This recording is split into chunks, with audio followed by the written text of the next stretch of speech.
आंध्र प्रदेश के अनामया जिले में पेश आए सड़क हादसे में 4 अफराद हलाक हो गए। यह हादसा जिले के रामपुर में उस वक्त पेश आया जब एक कार को नामालूम गाड़ी ने टक्कर दे दी। 5 नौजवान एक कार में सफर कर रहे थे। जब वो रामपुर पहुंचे तो एक नामालूम गाड़ी ने कार को जोर से टक्कर मार दी। इस हादसे में कार में सवार 4 अफराद की मौके पर ही मौत हो गई, जबकि एक शख्स शदीद जख्मी हो गया। मकामी अफराद ने जख्मी शख्स को इलाज के लिए रायचोटी के अस्पताल मुंतकिल किया। उसकी हालत तशवीशनाक बताई जाती है। पुलिस ने मौके पर पहुंचकर लाशों को पोस्टमार्टम के लिए रायचोटी अस्पताल मुंतकिल किया। महलूकीन में 29 साला अंजी नायक, 32 साला शेख अलीम और 22 साला जितेंद्रा और कड़पा जिले के शेख अफरोज के तौर पर शिनाख्त की गई है। बंदलागुड़ा में पेश आए सड़क हादसे में 3 अफराद शदीद जख्मी हो गए। यह हादसा कलशा बंदलागुड़ा हाईवे रोड पर उस वक्त पेश आया जब बाइक और एक्टिवा का तसादुम हो गया। इस हादसे में 3 अफराद शदीद जख्मी हो गए, जिनमें एक की हालत तशवीशनाक बताई जाती है। जख्मियों को इलाज के लिए उस्मानिया अस्पताल मुंतकिल किया गया। ऐनी शाहिदीन ने बताया कि तेज़ रफ्तारी हादसे का सबब थी। इत्तला मिलते ही पुलिस वहां पहुंची, जिसने इस सिलसिले में एक मामला दर्ज करके जाँच शुरू कर दी। महबूबाबाद जिले में पेश आए सड़क हादसे में 3 अफराद हलाक हो गए। यह हादसा जिले के दलानपल्ली में उस वक्त पेश आया जब खम्मम से आने वाली एक कार के ड्राइवर ने उसका तवाजुन खो दिया और ये कार दूसरी कार से मुतसादिम हो गई। इस हादसे में बेकाबू हालत में तरूर बेरशेट्टीगुड़म गांव जा रही मुसाफिर कार से टकरा गई। 3 दीगर शदीद जख्मी हो गए। इस हादसे में बेरशेट्टीगुड़म गांव के 40 साला मौर्या की मौके पर ही मौत हो गई, जबकि उनकी बीवी मंजुला और बेटी अंबाली शदीद जख्मी हो गए। उनके साथ वेलीकुट्टी गांव के 40 साला बंधु मलेशम और वालिया तांडा के बी नरेश की भी मौके पर ही मौत हो गई। एक और मुसाफिर ए अक्षय शदीद तौर पर जख्मी हो गया, जिसे इलाज के लिए अस्पताल मुंतकिल किया गया। महबूबाबाद जिले के एसपी सुधीर रमना ने हादसे के मुकाम पर पहुंचकर जाए हादसा का मुआयना किया और मुकदमा दर्ज करके तहकीकात का आगाज किया। एंटी नारकोटिक्स डिपार्टमेंट और काला पत्थर पुलिस ने मुश्तरका कार्रवाई करते हुए ताड़बन ख्वाजा पहाड़ी इलाके में एक मकान पर छापा मारते हुए ई सिगरेट्स के 56 बॉक्सेस जब्त किए और 3 अफराद को गिरफ्तार कर लिया। एक इत्तला पर यह कार्रवाई कल शब अंजाम दी गई। पुलिस ने बताया कि मुलजिम उन सिगरेट्स को फरोख्त करा था जिसकी इत्तला पर यह कार्रवाई की गई। पुलिस ने कहा कि ई सिगरेट्स पर पाबंदी है। पुलिस ने कहा कि तकरीबन 50 दिन से मुलजिम ई सिगरेट्स फरोख्त कर रहा था। अंदरिकी नमस्कारम। సాయంత్రం 8 గంటల టైంలో ఒక క్రెడిబుల్ ఇన్ఫర్మేషన్ మేరకు కాజాపాడి రోడ్లో మొహమ్మద్ జాఫర్ అనే వ్యక్తి ఈ సిగరెట్ అమ్ముతుండనే ఇన్ఫర్మేషన్ బేస్ చేసుకొని అతని ఇంటికి వచ్చి సెర్చ్ చేయగా మాతో పాటు సహకరించినటువంటి యాంటీ నార్కోటిక్ డ్రగ్స్ టీము మరియు లోకల్ పోలీస్ ఎస్ఐ సలీం ఇటు హౌస్ను ఐడెంటిఫై చేసి వెరిఫై చేస్తే అతను ఈ సిగరెట్స్ సుమారు ఒక 55 డబ్బాల వరకు తెప్పించి అమ్ముతుండే। ఈచ్ డబ్బాలో 10 సిగరెట్ల చొప్పున ఉన్నవి। ఈ సిగరెట్ కూడా ఛార్జింగ్ పెట్టుకొని निज़ाम इंस्टीट्यूट ऑफ मेडिकल साइंसेज के एनेस्थीसिया शोबे में खिदमत अंजाम देने वाले एडिशनल प्रोफेसर ने बेगमपेट इलाके में अपने मकान में खुदकशी कर ली। बेगमपेट के ब्राह्मणवाड़ी की रहने वाली 46 साला डॉक्टर प्राची कौर ने अपने आप को बेहोशी का इंजेक्शन देते हुए खुदकशी कर ली। पुलिस ने बताया कि डॉक्टर के अरकान ख़ानदान ने उसको बेहोश पाया और इलाज के लिए फौरी तौर पर अस्पताल मुंतकिल किया, जहां डॉक्टर्स ने उसको मुर्दा करार दिया। बेगमपेट पुलिस ने इस मामले की जांच शुरू कर दी है। इस इंतहाई इक़दाम की वजह मालूम ना हो सकी। पुलिस मुख्तलिफ ज़ावियों से इस पूरे मामले की जाँच कर रही है। मेदक ज़िले में तेंदुए की वीडियो वायरल होने के बाद मकामी अफराद में तशवीश की लहर दौड़ गई। ज़िले के हवेली घनपुर मंडल की नागापुरम गेट के करीब मेदक येला रेड्डी पर यह तेंदुआ कल शब नजर आया। बताया जाता है कि राहगीरों ने इस जंगली जानवर की वीडियो ली। इस पर गाड़ी की रोशनी डाली गई। बताया जाता है कि झाड़ियों में एक और तेंदुआ भी था, ताहम दूसरा तेंदुआ वीडियो फुटेज में नजर नहीं आया। ये वीडियो हवेली घनपुर पुलिस को भेजी गई है, जिसके बाद इस बात की इत्तला महकमे जंगलात के ओहदेदारों को दी गई है। ये ओहदेदार सुबह वहां पहुंचे, ताहम तब तक ये तेंदुआ वहां से गायब हो चुका था। ये वीडियो ज़िले मेदक में सोशल मीडिया के अहम प्लेटफॉर्म्स पर तेज़ी के साथ वायरल हो गई। हैदराबाद के अंबरपेट में 6 नंबर चौराहे पर एक कार में इत्तेफाकी तौर पर आग लग गई।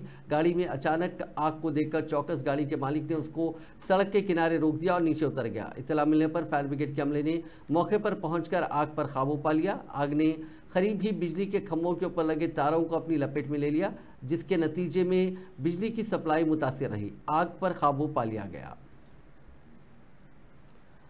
पुलिस ने तेलंगाना के संगारेड्डी जिले के बंगारा माफ कीजिएगा हिंगारगा गांव में गांजे के पौधे तलब कर दिए और 2 अफराद को गिरफ्तार कर लिया। उत्तर प्रदेश के रहने वाले नवीन और संतोष ने ये गांजे के पौधे लगाए थे। ताहम इन पौधों के बढ़ने पर गांजे की बू आसपास के इलाकों में फैल गई। मकामी अफराद ने पुलिस को इत्तला दी। इस मामले की इत्तला मिलते ही पुलिस वहां पहुंची और उन पौधों को तलब कर दिया। नवीन और संतोष को गिरफ्तार कर लिया गया है। पुलिस ने वार्निंग जारी की है कि अगर नशावर अशिया इस्तेमाल की गई या उसकी काश्त की गई तो सख्त कार्रवाई की जाएगी। बीएसपी के तमिलनाडु यूनिट के सदर के आर्मस्ट्रॉन्ग को गुज़िश्ता रोज़ चेन्नई में कत्ल कर दिया गया। उन पर जुमा यानी 5 जुलाई की शाम पेरम्बूर में वाक़े उनके घर के बाहर हमला किया गया। जख्मी आर्मस्ट्रॉन्ग को अस्पताल ले जाया गया जहां डॉक्टरों ने उन्हें मुर्दा करार दिया। एसपी सुप्रीमो मायावती ने इस कत्ल पर सवाल उठाए और सख्त कार्रवाई का मुतालबा किया, जिसके बाद वज़ीर आला एम.के. स्टालिन ने हमलावरों की गिरफ्तारी की इत्तला सोशल मीडिया पर दी। कत्ल पर अफसोस का इजहार करते हुए स्टालिन ने हमलावरों की गिरफ्तारी की इत्तला दी। उन्होंने कहा कि बहुजन समाज पार्टी के रियासती सदर आर्मस्ट्रॉन्ग का कत्ल हैरानकुन और इंतहाई अफसोसनाक है। पुलिस ने रातों रात कत्ल में मुलविस लोगों को गिरफ्तार किया है।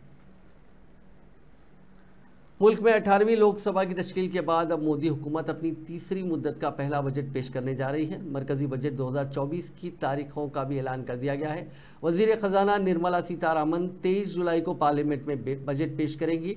दरअसल 18वीं लोकसभा का पहला इजलास खत्म हो गया है। इसमें नौमुंतखब अरकान असम्बली की खिलाफवर्जी की तकरीब हुई और लोकसभा और राज्यसभा की मुश्तरका मीटिंग हुई, जिससे सदर द्रौपदी मुर्मू ने खिताब किया। अब सबकी नज़रें बजट इजलास पर लगी हुई हैं।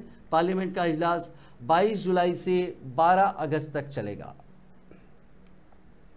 हाथरस भगदड़ मामले में कलीदी मुलजिम समेत 3 मुलजिमीन को पुलिस ने गिरफ्तार कर लिया। इस भगदड़ में 121 अफराद की जान चली गई थी। एक सीनियर एसपी ने हफ्ते को यहां जानकारी दी। एसपी हाथरस निपिन अग्रवाल ने मीडिया नुमाइंदों से बातचीत करते हुए बताया कि मेन ऑर्गेनाइजर और कलीदी मुलजिम देव प्रकाश मधुकर को हाथरस पुलिस की खुसूसी मुहिम ने जुमे की देर शाम दिल्ली के नजफगढ़ से गिरफ्तार किया। उन्होंने बताया कि हफ्ते को सिकंदरा गांव पुलिस ने 2 मजीद मुलजिमीन राम प्रकाश शाकिया और संजीव यादव को भी गिरफ्तार किया।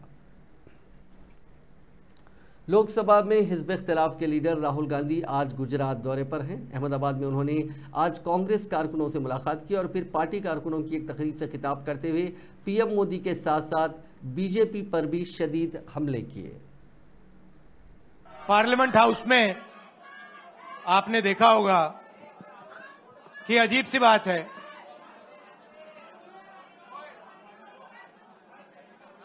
बीजेपी की जो पूरी मूवमेंट थी राम मंदिर की, अयोध्या की मूवमेंट थी। सही बात। शुरुआत अडवाणी जी ने की थी, रथ यात्रा हुई थी, उसमें आपने अडवाणी जी को रथ पे देखा था। कहा जाता है कि नरेंद्र मोदी जी ने उस यात्रा में अडवाणी जी की मदद की थी। इनकी शुरुआत वहां हुई, राइट? ठीक है।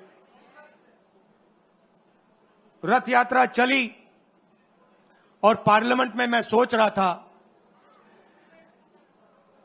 कि उन्होंने राम मंदिर का इनॉग्रेशन किया और राम मंदिर के इनॉग्रेशन में अदानी जी दिख गए, अंबानी जी दिख गए, मगर गरीब व्यक्ति वहां कोई नहीं दिखा। आपने देखा होगा, टीवी पे देखा आपने। अब उसका नतीजा बताता हूं। दिल्ली के वज़ीर आला अरविंद केजरीवाल की अहलिया सुनीता केजरीवाल ने हफ्ते को एक वीडियो जारी की। इस वीडियो में सुनीता केजरीवाल दावा कर रही हैं कि आंध्र प्रदेश के एक रुकने पार्लियामेंट के बेटे को ईडी ने हरासा किया, इसलिए उन्होंने अपने बेटे को बचाने के लिए अरविंद केजरीवाल के खिलाफ झूठा बयान दिया। सुनीता केजरीवाल ने 2 मिनट 18 सेकंड के वीडियो में ईडी पर संगीन इल्जामात भी लगाए। नमस्कार। क्या आपको पता है कि केजरीवाल जी को गिरफ्तार क्यों किया है? केजरीवाल जी को एनडीए के एक एमपी के बयान पर गिरफ्तार किया है। उनका नाम है मगुंटा श्रीनिवासलू रेड्डी यानी एमएसआर। एमएसआर आंध्र प्रदेश से एनडीए के एक सांसद हैं। एमएसआर ने ऐसा क्या बयान दिया जिससे आपके मुख्यमंत्री केजरीवाल को गिरफ्तार कर लिया? 17 सितंबर 2022 को एमएसआर के ठिकानों पर ईडी की रेड हुई। उनसे पूछा गया कि क्या वो कभी केजरीवाल जी से मिले हैं। उन्होंने कहा, हाँ, मैं 16 मार्च 2021 को केजरीवाल जी से दिल्ली सचिवालय में उनके दफ्तर में मिला था। मैं दिल्ली में एक फैमिली चैरिटेबल ट्रस्ट खोलना चाहता था, उसके लिए दिल्ली के सीएम से जमीन के बारे में बात करने गया था। केजरीवाल जी ने कहा, लैंड एलजी के पास है, एप्लीकेशन दे दो, हम देखते हैं, और कहकर चले गए। ईडी को एमएसआर का जवाब पसंद ही नहीं आया। ईडी ने कुछ दिन बाद एमएसआर के बेटे राघव मगुंटा को गिरफ्तार कर लिया। फिर से एमएसआर के और बयान लिए गए, मगर वो अपना पहले वाला बयान ही दोहराते रहे क्योंकि वही सच था, और उनके बेटे राघव रेड्डी की बेल खारिज होती रही। इस दौरान सदमे से राघव की पत्नी यानी एमएसआर की पुत्रवधू ने आत्महत्या करने की कोशिश की और उनकी बूढ़ी मां बहुत बीमार हो गई। ईरान में सदारती इंतखाब के दूसरे मरहले के नतायज के मुताबिक असलाह पसंद उम्मीदवार मसूद पुजिशकियान ने अपने हरीफ और सख्तगीर समझे जाने वाले रहनुमा सईद जलीली पर बासानी फतेह हासिल करके सदारती इंतखाब में कामयाबी हासिल कर ली। मसूद मुल्क के साबिक वज़ीर सेहत भी रह चुके हैं। उनकी इमेज एक ऐसे रहनुमा के तौर पर है जो रिफॉर्म्स पर यकीन रखते हैं। वो एक ऐसे रहनुमा भी हैं जो मगरबी ममालिक के साथ ताल्लुकात को बेहतर बनाने पर जोर देते हैं। नाजरीन, इस न्यूज़ बुलेटिन में बस इतना ही। आप देखते रहिए INN चैनल।